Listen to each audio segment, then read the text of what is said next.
Salam, əziz şagirdlər, xoş gördük hər birinizi, əziz 7-ci sinif şagirdləri.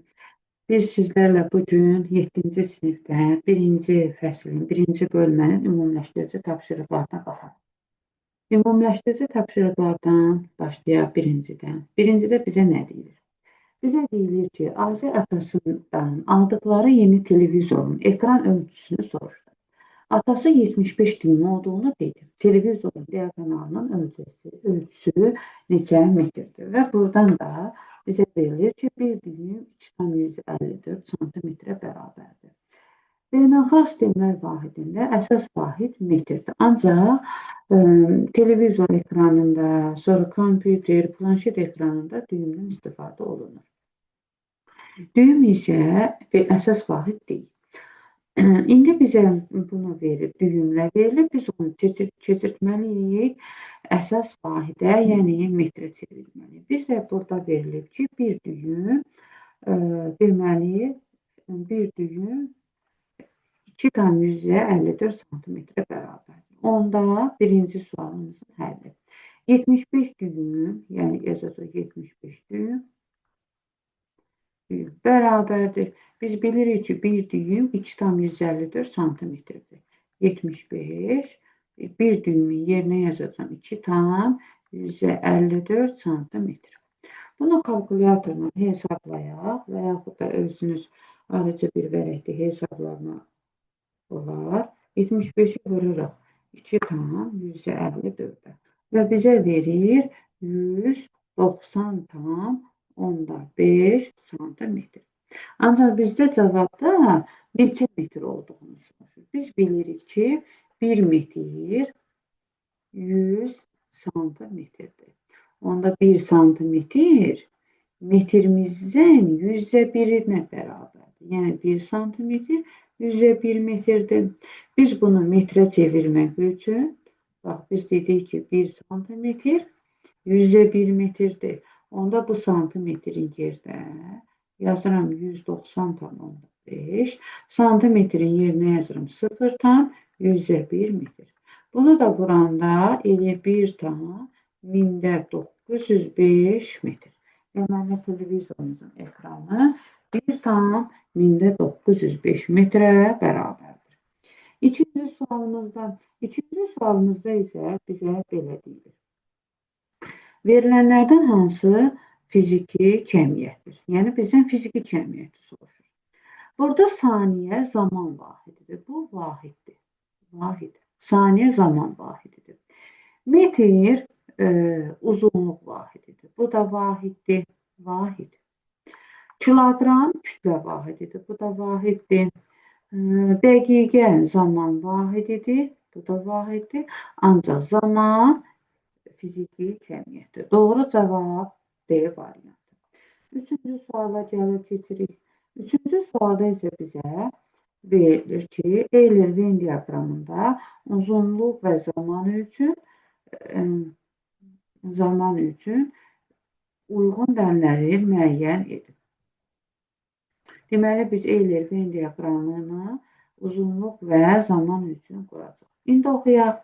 Birincidə bizə deyilir ki, skalyar fiziki kəmiyyətdir. Biz öyrəndik ki, uzunluq və zaman hər ikisi skalyar fiziki kəmiyyətdir. 1, deməli 1 ortaya gedəcək. Yəni 1 3-ə gedəcək. Biz baxırıq ki, D variantında 3-cü suala 2 yazıb. Deməli, bu variantı çıxırıq. Getdi. BC-də vahidi əsas vahidi. Biz bilirik ki, uzunluq vahidi metr, zaman vahidi isə saniyədir. Bu hər ikisi beynəlxalq sistemlərdə əsas vahiddir. Deməli, vahidi BC-də əsas vahidi. 2 də olmalıdır. Deməli, burada yalnız 1 var, A variantı gedir, B variantı da yalnız 1-i verir, qalır C və D. Vahidi saniyədir, zaman, deməli 2-yə 3 gedir, 2-yə 3 gedir, hər iki C və D variantında var. Vahidi metrdir, 1-ə 4 gedir. Ölçü lenti ilə ölçülür uzunluq, deməli 1-ə 4, 5, avtomatik tapdıq Y variantıdır. Saniyə ölçənlə ölçülür zaman. Deməli, doğru cavab Y variantıdır. Sonra 4-cü suala gələ keçək. Dördüncü sualda bizə belə deyilir. Deyir, iki avtomobildən birinin sürəti 72 km böl saat, digərinin sürəti isə 30 metr böl saniyədir. Avtomobillərin sürətlərini müqayisə edin. Müqayisədə həmişə fiziki cəmiyyətlər eyni vahidə gətirilməlidir. Yəni, biri kilometr saat, digəri metr böl saniyə olarsa, bunları müqayisə edə bilmərik. Biz bilirik ki, sürətin əsas vahidi metr bölünsün saniyədir. Yəni, bizdə ikinci cismin sürətini verir bizə 30 metr böl saniyədir. Yəni, bu əsas vahidlə verilir. Bunu heç bir vahidə çevirmirik. Ancaq bizə bu ikinci cismin sürətidir, bu isə birinci cismin sürətidir. Birinci cismin sürətini isə bizə 72 kilometr bölünsün saat verir. Biz bunu çevirməliyik metr bölünsün saniyəyə. Yəni, sürətin əsas vahidi metr böl saniyədir. Biz bunu eləmək üçün deməli, biz bilməliyik ki, 1 kilometr, daha doğrusu kilometr metrə, saatı da saniyə çevirir. 72 qalır. Sonra biz bilirik ki, 1 kilometr 1000 metrdir. Bax, burada bu kilometrin yerinə yazıram 1000 metr. Saat isə saniyə çevirəcək. Biz də bilirik ki, 1 saat 3600 saniyədir. Yəni, burada saatın yerinə yazıram 3600 saniyə. Sonra burada hesablamalarda sıfırlar ixtisar gedir, 0 ixtisar gedir. 72 vurulur 10-a. Eləyir 720 metr böl 36 saniyə. Bunu da hesablayanda alınır 20 metr böl saniyə. Deməli, birinci cismin sürəti 20 metr böl saniyə, ikinci cismin sürəti isə 30 metr böl saniyədir. Və buradan biz görürük ki, ikinci cismin sürəti birinci cismin sürətindən böyükdür. Beşinci sualda isə bizə deyilir. Saniyə ölçənin bir bölgüsünün qiymətini və xətası nə qədərdir? Deməli, xətanı tapmaq üçün biz öyrənmişik ki, birinci bir bölgünün qiymətini tapmaq lazımdır. Əvvəlcə bir bölgünün qiymətini tapar, sonra isə xətasını tapa bilərik. Bir bölgünün qiymətini tapmaq üçün iki ən yaxın qiymət götürülür. Deyək ki, bizdə burada iki ən yaxın qiymət götürürük. İki ən yaxın qiymət. Məsələn üçün, bir bölgünün bir bölgü qiymətinin tapılma qaydası belə. B çıx A böl N-dir. Burada B, A iki ən yaxın qiymət, N isə onlar arasındakı bölgülər sayıdır. Məsələn üçün, biz baxaq ki, əqrəbimiz 5 və 10 arasındadır. Elə A-nı götürək biz 5, B-ni götürək 10. Gətirib yerinə yazıram 10, çıx 5, bölünsün. Və baxırıq, A5-dən 10-a qədər 1, 2, 3, 4, 5. 5 balaca bölgü var. Yəni, burada N bölgülər sayıdır. Bu da 5-ə bərabər. 10-dan 5 çıxanda 5, 5-i 5-ə böləndə 1-dir. Və bu saniyə ölçən olduğu üçün zamanı saniyə ilə ölçür və bir bölgünün də qiyməti 1 saniyəyə qəbul olunmuş olacaq. İndi gələk baxaq görək ki, bir bölgünün qiyməti deməli 1 saniyədir. Xəta isə bir bölgünün yarısıdır. Yəni, bir bölgü qiymətin böləcəyik 2-yə. Yarı demək, yəni 2-yə bölməkdir. Biri də 2-yə böləndə eləyir 0,5 saniyə. Və baxırıq cavab 1 bölgü 1, xəta isə 0,5. Doğru cavab C variantıdır. İndi isə növbəti suala, 6-cı suala baxaq. 6-cı sualda isə bizə deyilir, şəkildə karandaşın uzunluğunu ən çox nə qədər ola bilər? Biz şəkilə diqqətlə nəzər yetirsək, burada karandaşın ucunu böyüdülmüş şəkili, bax burada verilir. Və biz burada baxırıq. Bunun üçün əvvəlcə biz bir bölgünün qiymətini tapmalıyıq. Bir bölgünün qiyməti yenə belə eyni qayda. Bir bölgünün qiyməti B çıx A böl N-ə bərabərdir. Və bu da ölçü vahidi də santimetr qəbul olmuş olur. Biz burada baxırıq, 2 qiymət götürək. Baxaq ki, karandaşın ucu elə 13 və 12 arasındadır. 12-ni A, 13-ü isə B götürək. Yazırıq 13 çox 12 böl. Aralarında biz sayına baxaq. 1, 2, 3, 4, 5, 6, 7, 8, 9, 10. 10 balaca bölgü var. Ona bölək eləyir 1 böl 10. O da eləyir 0,1 santimetr. Yəni bizim burada bölgümüz 0,1 arta gedir. Şəklə biz diqqətlə baxsaq, baxaq görəcəyik ki, bizim deməli karandaşın ucu 0,1 deməli 12 tam 1 bölgü 0,1 olduğuna görə 1 artır. 1, 2, 3, 4, 5. 5'i keçib. 5 ilə 6 arasındadır. Deməli 12-dən 5 bölgü, yəni 5 dənə 0,1 keçib. 5 dənə 0,1, yəni 0,5'dir. Yəni 12-dən 5 dənə 0,1 keçib. Yəni 0,1, 0,1, 0,1, 0,1 və 0,1. Bu deyilir 12,5 santimetr. Ancaq bu, diqqətlə baxsaq, 5 ilə 6 arasındadır. Ona görə də burada ən böyük qiymət olacaq 12,6 santimetr. Doğru cavab Y variantı.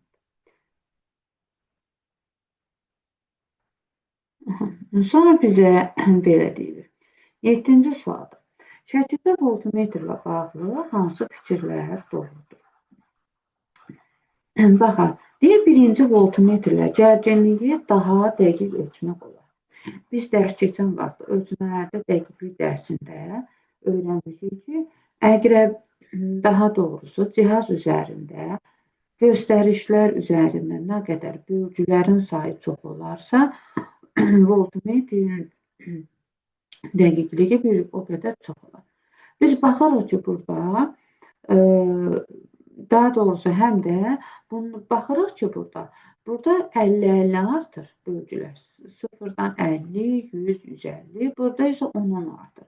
Burada daha dəqiqlik təyin eləmək üçün bizim birinci dediyimiz ifadə, yəni bölgülər sayı çox olan cihaz daha dəqiq ölçür ifadəsi burada özünü doğrultmaya bilər. Çünki birincidə 50-50 artır, ikincidə 10-10 artır. Ona görə də biz burada bir bölgünün qiymətini tapmalıyıq. Bir bölgünün qiyməti B çıx A böl N üstürülə hesablayırıq. Deməli, hələ ki, birinci voltmetr üçün. B-ni götürək 50, A-nı götürək 0. Onlar arasında da diqqətlə baxsaq 10 bölgü var. 10'a bölürük. 10 eləyir 50 bölünsün 10 eləyir 5 volt. Xətası isə bir bölgünün yarısı, yəni bir bölgü qiyməti 2-yə böləcək. 5'i böləndə 2-yə eləyir 2,5 volt. Deməli, birinci voltmetrin bir bölgüsü 5 volt, xətası isə 2,5 volta bərabər. İndi isə keçirik ikinci deməli voltmetrə. İkinci voltmetrimizdə isə belədir. Yenə bir bölgün qiyməti B çıx A böl N. B-ni götürək 10, A-nı götürək 0.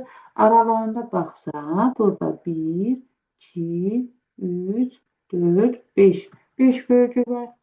5'ə bölsək, 10 böl 5 eləyir 2 volt. Xəta isə bir bölgünün yarısıdır. Bir bölgü qiyməti bölürəm 2-yə.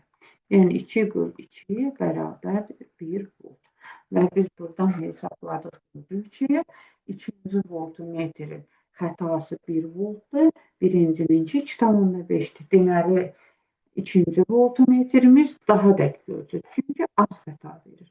Və bizdə indi baxaq. Birinci voltmetrlə gərginliyi daha dəqiq ölçmək olar? Yox. Bu uyğun olmadı. İkinci Voltmetrlə gərginliyi daha dəqiq ölçmək olar. Düzdür? 2. Birinci voltmetrlə daha böyük gərginliyi ölçmək olar. Daha böyük gərginlik, yəni maksimum həddi, bunun üstünə yazılıb 150, ikincidə isə 40 voltdur. Deməli, birinci ilə daha çox, yəni 150 volta qədər gərginliyi ölçmək olar. Doğru cavab 3 doğrudur. Dördüncüdə deyir, ikinci voltmetrlə daha böyük gərginlik ölçmək olar. Bu fikirdə səhvdir. Doğru cavabımız 3 və 2 oldu. İndi isə keçirik 8-ci suala. Belədir, su elektrik stansiyasında 1 saniyədə istehsal olunan elektrik enerjisi 420 milyon joule olduğunu nəzərə alaraq, bu enerjini megajoule ilə ifadə edin. Biz dərsimizdə öyrənmişik onluq vahidlərlə. Gəlin əvvəlcə onları bir nəzər yetirək, yadımıza salaq, sonra isə məsələyə baxaq. Biz onluq vahidlərlə öyrənəndə keçdik ki, 1 mega deyilir, 1 M hərfi kimi yazılır, bu da 1 milyon deməkdir. Bax, 1 milyon deməkdir. Bundan başqa 1 kilo var, bu da 1 kiçik kilo ilə yazılır, bu da 1000 deməkdir. Bizə isə deyir, mega joule ilə ifadə edin. Belə məsələlər olanda, əgər bizə desə ki, mega joule ilə ifadə edin, onda megaya bölürük. Megada, yəni milyona bölmək deməkdir. 1, 2, 3, 4, 5, 6. Bunun 6 dənə sıfırı ixtisar olunur, qalır 420 megajoule. Doğru cavab 420 megajoule-dur.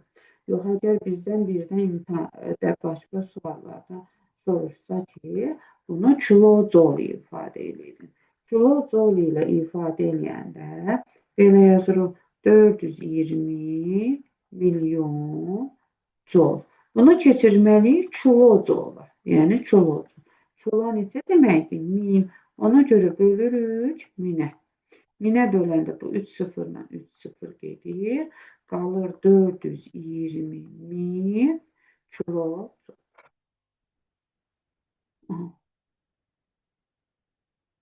İndi isə keçirik 9-cu sualı. 9-cu və 10-cu sualımız qaldı. 9-cu sualda isə bizə deyilir. Hansı cihaz və cihazlarla ölçülən fiziki kəmiyyət skalyar fiziki cəmiyyət. Biz bilirik ki, skalyar cəmiyyətin yalnız ədədi qiyməti, vektorial cəmiyyətin isə ədədi qiyməti və istiqaməti verilir. İndi isə biz baxaq, görək ki, hansı cihazlarla ölçülən cəmiyyət skalyardır. Birinci bir şəklə baxanda görürük ki, bu saniyə ölçəndir. Saniyə ölçəni zaman ölçür. Zaman isə skalyar cəmiyyətdir. Bizdən skalyar cəmiyyəti soruşur. Deməli, 1 doğrudur. İkinci baxırıq, burada yazılır, kiloqram. Yəni, kiloqram kütlə vahididir. Yəni, tərəzi kütləni ölçür, zamanı ölçür, saniyə ölçən.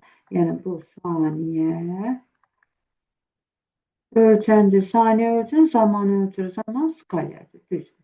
Bu tərəzidir, tərəzi kütləni ölçür, kütlə də skalyar cəmiyyətdir, düzdür. Bu isə dinamometrdir, dinamometr. Dinamometr qüvvəni ölçür, qüvvə isə vektorial fiziki cəmiyyətdir. Deməli, bizdən skalyar cəmiyyətləri soruşur. Deməli, bir tərəzi, deməli, doğru cavabımız olacaq. Deməli, 1 və 2. 1 və 2. Üçüncü isə vektorial cəmiyyəti, yəni qüvvəni ölçür. Bizdən isə gəldi sonuncu tapşırıq. Sonuncu tapşırıqda belə deyilir. Başlanğıc anda sükunətdə olan cismə şəkildəki kimi 4 qüvvə təsir edir. A. Əvəzləyici qüvvənin qiyməti nə qədərdir? B. Əvəzləyici qüvvənin istiqaməti hansı tərəfə yönəlir? C. Şəkildəki cisim hansı istiqamətdə hərəkət edir? Biz bilirik ki, qüvvə vektorialdır. Vektorial cəmiyyətlər eyni istiqamətdə olanda toplanır, əksinə olanda çıxılır. İndi isə biz gəlin bu qüvvələrə baxaq. Bu qüvvələrimizdə bizə deyilir ki, 8 Newton və 18 Newton sağa gedir. Ona görə də sağa gedən biz cisimləri, sağa gedən qüvvələri toplayacaq. 8 və 18-i toplayıb eləyir 26 Newton. Sola gedən qüvvələr isə 9 və 13 Newtondur. Sola gedən qüvvələri də toplayırıq, eləyir 22 Newton. Biz baxıb görürük ki, sağa 26, sola isə 22 Newton qüvvə təsiridir. Vektorial cəmiyyətlər əksinə olanda isə çıxır. Və bu zaman biz baxırıq ki, deməli, sağa və sola gedən vektorlar qiymətləri fərqlidir. Sağa 26, sola isə 22-dir. Əvəzləyici A variantında əvəzləyici qüvvənin qiymətini tapmaq üçün sola gedən qüvvədən, yox, daha doğrusu sağa gedən qüvvədən, yəni 26 Newtondan 22 Newtona çıxırıq, eləyir 4 Newton. Deməli, əvəzləyici qüvvənin qiyməti 4 Newtondur. Sonra isə bizə istiqaməti soruşur. İstiqaməti isə deməli, böyük qüvvə istiqamətli yönəlir. Böyük qüvvə sağa doğru getdiyinə görə B variantında istiqamət sağ tərəf olacaq. Yəni sağ tərəf belə. C variantında isə hansı istiqamətdə təsir edir?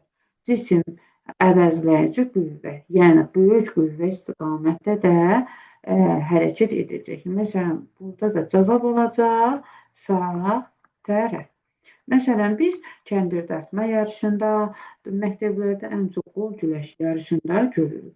Və bu qol güləşində də qüvvəsi böyük olan cisim digər, yəni yarışçının əlini əksinə yıxmağa çalışır. Və yaxud da kəndirdartma yarışına belə bir baxaq, şəkil çəkək. Deyək ki, burada kəndirdir, burada bir komanda var, B komandası, burada isə A komandası var.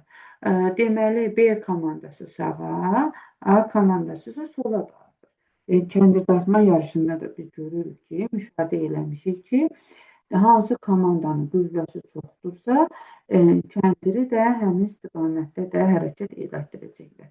Və bizim şəklimizə də uyğun olaraq deyə bilərik ki, B komandasının qüvvəsi 26 Newton, A komandasının qüvvəsi isə 22 Newtondur.